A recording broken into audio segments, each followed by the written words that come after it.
Hi healthy viewers, welcome to our channel. నేను మీ doctor అంజలి. ఈరోజు మనం వెరికోజ్ వెయిన్స్ గురించి మాట్లాడతామండి. వెరికోజ్ వెయిన్స్ అంటే కాల్లో నరాలు ఉబ్బడం. ఎక్కువగా లేడీస్కే ప్రాబ్లం, ఇది ఎక్కువ ఫేస్ చేస్తుంటారు. ఇది లేడీస్ ఎక్కువ ప్రాబ్లం ఫేస్ చేస్తుంటారు. ఎందుకు అంటే మామూలుగా అయితే ప్రెగ్నెన్సీలో కూడా ఒక్కొక్కరికి చాలా ఇబ్బంది వస్తుంటుంది. అప్పటి నుంచి ఈ వెరికోజ్ వెయిన్స్ ప్రాబ్లము అలానే కంటిన్యూ అవుతూ ఉంటుంది. ఒక్కొక్కరికి ఒక 3-4 మంత్స్ తర్వాత, ప్రెగ్నెన్సీ తర్వాత తగ్గిపోతుంది, కానీ చాలామందికి కంటిన్యూ అవుతూ ఉంటుంది.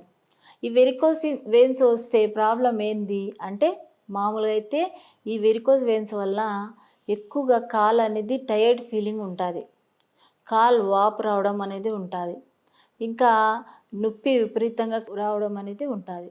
దానివల్ల ఇబ్బంది పడుతుంటారు. ఈ వెరికోజ్ వెయిన్స్ మామూలుగా అయితే అలోపతిలో ఏం చేస్తారంటే కాటరీ చేయడం, అంటే బ్లడ్ క్లాట్ చేసేసి ఇంకా వేరే చోట ఆ బ్లడ్ మళ్ళీ రాకుండా వేరే చోట హెల్దీ వెయిన్ ఎక్కడైతే ఉంటుందో అది రీడైరెక్ట్ అనేది చేయడం జరుగుతుంది. ఇంకా నెక్స్ట్ ఏం చేస్తారంటే అక్కడనే ఎక్కడైతే వెరికోజ్ వెయిన్స్ ప్రాబ్లం ఉందో అక్కడనే బ్లడ్ క్లాట్ చేయడం అనేది జరుగుతుంది. కాబట్టి ఇది చేయడంలో మామూలుగా అయితే ఒక్కొక్కసారి నర్వ్ డ్యామేజ్ అయ్యే అవకాశం ఉంటుంది. ఇక ఈ నర్వ్ డ్యామేజ్ ఇన్ఫెక్షన్ వచ్చే అవకాశం ఉంటుంది, బ్లడ్ క్లాట్ అయ్యే అవకాశం ఉంటుంది. కాబట్టి ఏది మంచి ట్రీట్మెంట్ అంటే మామూలుగా హోమియోపతిలో అయితే మంచి సొల్యూషన్ ఉంది, ట్రీట్మెంట్ ఉంది. ఈ వెరికోజ్ వెయిన్స్ ఎందుకు వస్తాయి అంటే కాళ్ళు మనకు పైన గుండె ఒకటి అంటే కాలు పిక్కలు కూడా మనం రెండో గుండె అంటాం. ఏదైతే వేనస్ బ్లడ్ అంటే చెడు బ్లడ్ అంటాం కదా, ఆ బ్లడ్ అనేది కాల్లో పంప్ అయితే కానీ హార్ట్కి పంపించడం అనేది జరుగుతుంది. వాల్ లాగా అంటే గేట్ లాగా ఉంటుంది. మామూలుగా అయితే వెయిన్స్లో వాల్ అంటాం. ఆ వెయిన్స్లో గేట్ లాగా ఉండేది ఏమవుతుందంటే ఎప్పుడైతే మజిల్స్ కాంట్రాక్ట్ అవుతాయో కాళ్ళ మజిల్స్, అప్పుడు ఆ వాల్ అనేది ఓపెన్ అవుతుంది. వాల్ ఓపెన్ అయితే ఆ బ్లడ్ అనేది హార్ట్కి పుష్ అవుతుంది. ఎప్పుడైతే ఈ వాల్ సరిగ్గా పని చేయలేదు, ఆ బ్లడ్ ఏదైతే పుష్ అయి ఉంటుందో మళ్ళీ రివర్స్ వచ్చేస్తుంది.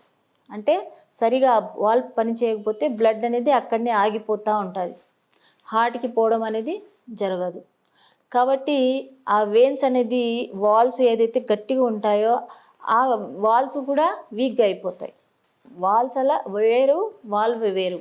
వాల్వ్ అంటే గేటు, వాల్స్ అంటే గోడలు, వెయిన్స్ గోడలు. కాబట్టి ఈ ప్రాబ్లం అనేది జరుగుతుంది. కాబట్టి ఈ వెరికోజ్ వెయిన్స్ రావడం కారణం. ఎక్కువగా ఒబేస్ పర్సన్స్ అంటే ఎవరైతే లావు ఉంటారో వాళ్ళ ఈ ప్రాబ్లం ఎక్కువ ఉంటుంది. ప్రెగ్నెన్సీలో కూడా బ్లడ్ వాల్యూమ్ ఎక్కువ ఉంటుంది కాబట్టి వాళ్ళకి ఈ వెరికోజ్ వెయిన్స్ ప్రాబ్లం ఎక్కువగా కనపడుతుంది. ఇంకా ఎక్కువసేపు ఎవరైతే కూర్చొని ఉంటారో, ఎక్కువసేపు ఎవరైతే నిలబడి ఉంటారో, ఎవరైతే క్రాస్ లెగ్ పెట్టి ఎవరైతే కూర్చుంటారో, అంటే క్రాస్ లెగ్ వల్ల ఏమవుతుందంటే ఫ్రీగా మూవ్ కాదు, వాళ్ళు కూడా ఈ ప్రాబ్లం వచ్చే అవకాశం ఉంటుంది.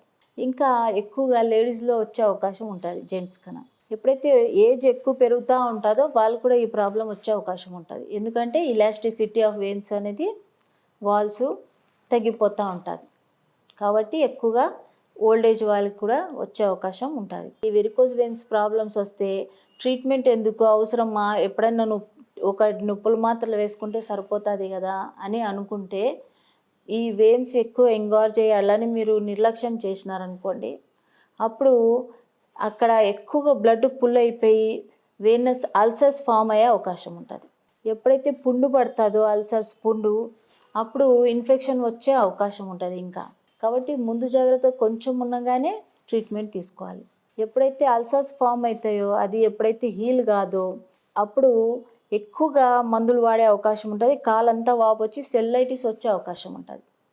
ఒక్కొక్కసారి అల్సర్స్ ఫామ్ కాకుండా లోపలే బ్లీడింగ్ అయ్యే అవకాశం ఉంటుంది. ఎప్పుడైతే బ్లీడింగ్ అవుతుందో లావుగా ఉంటారో ఎవరైతే వాళ్ళకి వెరికోజ్ వెయిన్స్ కనపడవు, ఎందుకంటే ఫ్యాట్ అంతా కవర్ చేసి ఉంటుంది. ఎప్పుడైతే బ్లీడింగ్ కనపడుతుంటుందో స్కిన్ పైన, అప్పుడు ఓహో వీళ్ళకి లోపల వెరికోజ్ వెయిన్ ఉండే అవకాశం ఉంటుంది అని మనం డయాగ్నోస్ చేయొచ్చు. కాబట్టి ఈ ప్రాబ్లం అనేది చాలా సీరియస్ ప్రాబ్లం. కాబట్టి వెంటనే చెకప్ అనేది చేయించుకొని ట్రీట్మెంట్ తీసుకోవాల్సి ఉంటుంది. హోమియోపతిలో ఏం ట్రీట్మెంట్ ఇస్తారు మీరు అంటే ఆ వాల్ ఏదైతే ఉందో అది స్ట్రాంగ్గా ఉండడానికి, పక్కన వాల్స్ ఏమైనా ఉన్నాయో అవి కూడా స్ట్రాంగ్ ఉండడానికి హోమియోపతి మెడిసిన్స్ అనేది ఇవ్వడం జరుగుతుంది. హెమ్ఎంఎల్ఎస్, పల్సెట్లా, క్యాలిక్యురియా ఫ్లోర్, నంబర్ ఆఫ్ మెడిసిన్స్ ఉన్నాయి. వాళ్ళ ప్రాబ్లమ్స్ బట్టి మెడిసిన్స్ ఇవ్వడం జరుగుతుంది. ఇంకా అల్సర్స్, ఎప్పుడైతే వెరికోజ్ సోరియాసిస్ అంటాం, ఆ వెరికోజ్ ఎక్కడైతే ప్రాబ్లం ఉందో వెరికోజ్ వెయిన్స్, అక్కడ సోరియాసిస్ వచ్చే అవకాశం ఉంటుంది. అక్కడ మొత్తము స్కిన్ అంతా డ్రై అయిపోయి స్కేల్స్ లేసిపోవడం, ఇంకా అక్కడ విపరీతమైన ఇచ్చింగ్, ఇంకా అక్కడ నుంచి విపరీతమైన స్మెల్ రావడం, డిశ్చార్జ్ రావడం అనేది జరుగుతుంది. కాబట్టి సెకండరీ ఇన్ఫెక్షన్ వచ్చే అవకాశం ఉంటుంది. కాబట్టి ట్రీట్మెంట్ అనేది ఫాస్ట్ తీసుకోవాలి. ఇంకా ఒక్కొక్కసారి ఫ్లెబైటిస్ అంటే ఏదైతే ఎక్కువగా థ్రోంబోఫ్లెబైటిస్ అంటాం, మామూలుగా అయితే వెరికోజ్ వెయిన్స్ ఏదైతే వచ్చిందో ప్రాబ్లం, దానికి ఇన్ఫ్లమేషన్ వచ్చే అవకాశం ఉంటుంది. అప్పుడు ఇన్ఫ్లమేషన్ వచ్చిందనుకో, అంటే లోపల వాపు రావడం, అప్పుడు కూడా ఇబ్బంది, ఫీవర్ వచ్చే అవకాశం ఉంటుంది మనిషికి, కాలు ఎక్కువ వాపు వచ్చే అవకాశం ఉంటుంది. కాబట్టి ఇంకా నెక్స్ట్ వచ్చేసి డీవిటీ ఫామ్ అయ్యే అవకాశం ఉంటుంది. డీవిటీ అంటే డీప్ వెయిన్ థ్రోంబోసిస్, అంటే లోపల బ్లడ్ క్లాట్ అయ్యే అవకాశం ఉంటుంది. ఆ బ్లడ్ క్లాటు సర్క్యులేషన్ ద్వారా ఊపిరితిత్తుకి చేరి పల్మనరీ ఎంబోలిజం వచ్చే అవకాశం ఉంటుంది. ఆ పల్మనరీ ఎంబోలిజం వచ్చింది అనేది ఎలాగనుకుంటారు అంటే, షార్ట్నెస్ ఆఫ్ బ్రెత్, బ్లడ్ రావడం, స్ఫుటం రావడం, సడన్గా అన్కాన్షియస్ ఫీల్ కావడం. పల్మనరీ ఎంబోలిజంలో ఫాస్ట్గా డెత్ అనేది ఉంటుంది. కాబట్టి ఇంత కాంప్లికేషన్స్ ఉంటాయి ఓన్లీ వెరికోజ్ వెయిన్స్ వల్ల. చాలామందికి స్పైడర్ వెయిన్స్ అనేది కూడా ఉంటాయి. అంటే చిన్న చిన్న అక్కడక్కడ రెడ్ కలర్ మొత్తం స్పైడర్ మాదిరి, స్పైడర్ది ఇది జాలి ఉంటుంది కదా, అలా ఉంటాయి. అది ఏమైనా ప్రమాదం అని చాలామందికి డౌట్ ఉంటుంది. అది అంతగా ప్రమాదం ఉండదు. ఈ వెయిన్స్ ఎప్పుడైతే పెద్ద వెయిన్స్ ఉంటాయో అదే ప్రమాదం.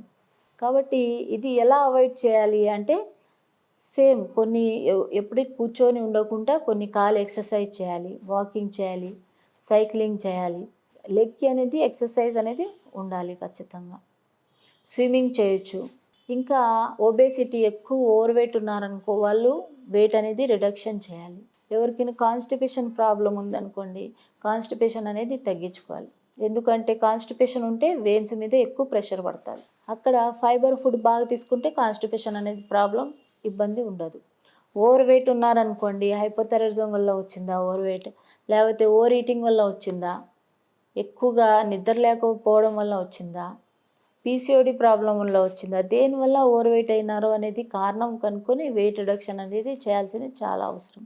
ఇంకా నెక్స్ట్ వచ్చేసి మామూలుగా అయితే యాంటీఆక్సిడెంట్, యాంటీ ఇన్ఫ్లమేటరీ ఫుడ్ అనేది బాగా తీసుకోవాలి. కొన్ని స్టాక్స్ అనేది దొరుకుతాయి, అంటే వెయిన్స్ది బ్లడ్ మళ్ళీ రివర్స్ రాకుండా అవి యూజ్ చేస్తారు, అవి కూడా యూజ్ చేయొచ్చు. ఇంకా నెక్స్ట్ వచ్చేసి ఫుడ్ అనేది బాగా తీసుకోవాలి. అంటే స్పైసీ ఫుడ్ తీసుకోకూడదు, దాంతో ఇంకా ఎక్కువ ఇంక్రీజ్ అయ్యే అవకాశం ఉంటుంది. ఇంకా విటమిన్ ఈ ఉండే ఫుడ్ ఎక్కువ తీసుకోవాలి. యాంటీఆక్సిడెంట్ ఉండే ఫుడ్ బాగా తీసుకోవాలి. అప్పుడు ఈ ఏదైతే ఇన్ఫ్లమేషన్ ఉంటుందో, ఏదైతే వాపు ఉంటుందో అది తగ్గించగలిగే శక్తి ఆ ఫుడ్లో ఉంటుంది. ఒమేగా 3 ఫ్యాటీ యాసిడ్స్ ఇవి బాగా తీసుకోవాలి. విటమిన్ డి తీసుకోవాలి బాగా. బ్లడ్ తక్కువ ఉంటే బ్లడ్ పెరగడానికి మందులు కానీ ఫుడ్ కానీ తీసుకోవాలి. కాబట్టి ఇవన్నీ కూడా జాగ్రత్తలు తీసుకోవాలి. ఈ అల్సర్స్ కానీ కాంప్లికేషన్స్ ఫామ్ కాకముందే జాగ్రత్తలు తీసుకోవాలి. ఏమేమి ఫుడ్ అవాయిడ్ చేయాలి అంటే, టీ, కాఫీలు, ఆల్కహాల్, బయట జంక్ ఫుడ్ అనేది అవాయిడ్ చేయాలి. ఇవి అవాయిడ్ చేస్తే మంచిది. ఎందుకంటే ఇంకా ఓవర్ వెయిట్ అయితే మీరు ప్రాబ్లమ్స్ని సాల్వ్ చేసుకోలేరు. కొంచెం ఉండగానే ప్రాబ్లం అనేది క్లియర్ చేసుకోవాలి. కొంచెం గోరువెచ్చని నీళ్ళు సాల్ట్ వేసి కాలు అనేది దాంట్లో డిప్ చేసి ఒక 10 minutes ఇది చేస్తే కూడా సరిపోతుంది. ఇంకా మామూలుగా అయితే గోడకి బాగా దగ్గర ఉండి కాలు అంటే పైన కొంచెం సేపు పెట్టుకుంటే కూడా ఈ వెరికోజ్ వెయిన్స్ అనేది చాలా వరకు ప్రాబ్లం అనేది సాల్వ్ అవుతుంది. మామూలుగా అయితే గోడకి ఇలా కాలు పైకి పెట్టి స్లీప్ పొజిషన్లో ఉంటే ఒక 10 to 15 minutes, అది కూడా చాలా వరకు ప్రాబ్లమ్స్ అనేది సాల్వ్ చేస్తుంది. కాబట్టి ఇవన్నీ కూడా మీరు జాగ్రత్త తీసుకోండి. ఈ వెరికోజ్ వెయిన్స్ ఎక్కువగా లేడీస్కి ఇబ్బంది పెడుతుంది. కాబట్టి ఈ ప్రాబ్లం రాకుండా చూసుకోండి. ఎందుకంటే ఈ కాలంలో చాలా వరకు కూర్చొని వర్క్ చేస్తున్నారు, ఏది కూడా ఎక్సర్సైజ్ లేదు బాడీకి. స్ట్రెస్ అనేది తగ్గించుకోండి, ప్రాబ్లం అనేది సాల్వ్ చేసుకోండి. ఈ వీడియో గాన నచ్చితే లైక్ చేయండి, షేర్ చేయండి, సబ్స్క్రైబ్ చేయండి.